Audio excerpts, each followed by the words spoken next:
Welcome class 7 in our e-learning class.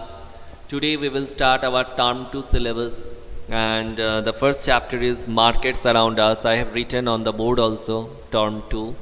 Come to page number 94 of your this social and political life 2. Markets around us. We go to the market to buy many things: vegetables, soap, toothpaste, masala, bread, rice, dal, clothes, notebooks, biscuits, etc. So, what we go to buy from markets? So, from the markets, we buy many things like vegetables, soap, toothpaste, masala, bread, rice, dal, clothes, notebooks, biscuits, and so many other things are there. Countless. Okay. If we make a list of the goods that we purchase, it would be really long. So, whatever we are purchasing, the list will become a long one, a big one. There are many kinds of markets that we may visit for our everyday needs. These can include shops, hawkers' stalls in our neighborhood, a weekly market, a large shopping complex, perhaps even a mall. Shopping mall, no, we go to shopping malls. In this chapter, we look at some of these markets and try to understand how the goods that are sold there reach buyers, who these buyers are, who these sellers are, and the sorts of problems they face. So the picture of these markets you can see, first one, this one is a very good stationery, bookshop. Beside that we can see the person, these people, they are sitting over here and they are having with them these coconuts to sell. Next we can see in this page we can find different things are there.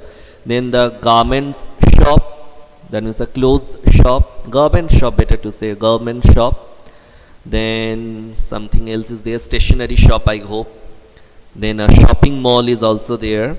So many things. Okay. Weekly market. A weekly market is so called because it is held on a specific day of the week. Underline. So what is the definition of a weekly market?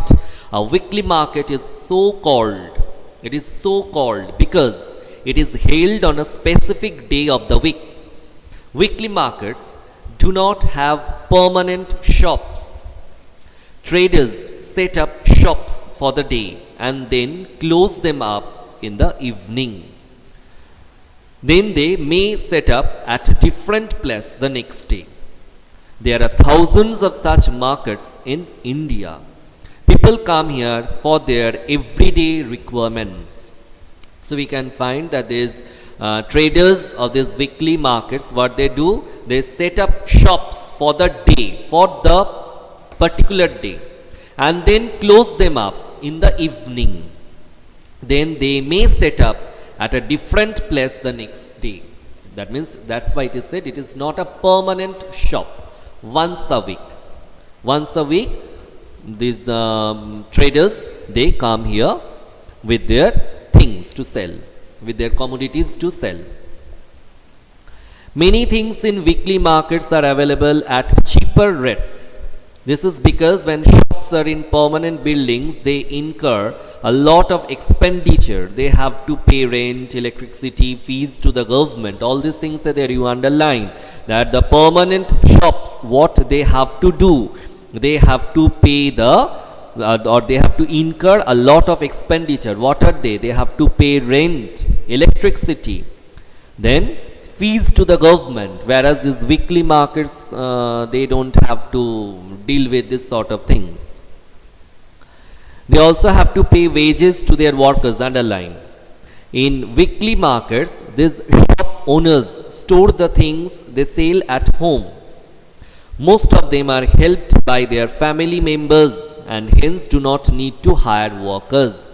So this, in case of these weekly markets, most of these shop owners, they store the things they sell in their home only, and their family members only help them. That's why they don't need to hire workers, and as a result they don't have to pay wages to the workers. Okay, weekly markets also have a large number of shops selling the same goods, which means there is competition among them. Underline this one, that weekly markets also have a large number of shops selling the same goods, which means there is competition among them. If some trader were to charge a high price, people would move to another shop where the same thing may be available more cheaply, or where the buyer can bargain and bring the price down. So the choice is there for these buyers.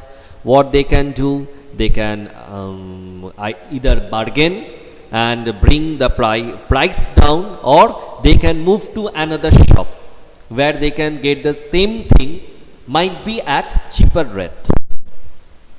One of the advantages of weekly markets is that most things you need are available at one place. Underline the advantages. One of the advantages of weekly markets is that most things you need are available at one place. You need not have to go here and there and search for the things. Whether you want vegetables, groceries, or cloth items, utensils, all of them can be found here.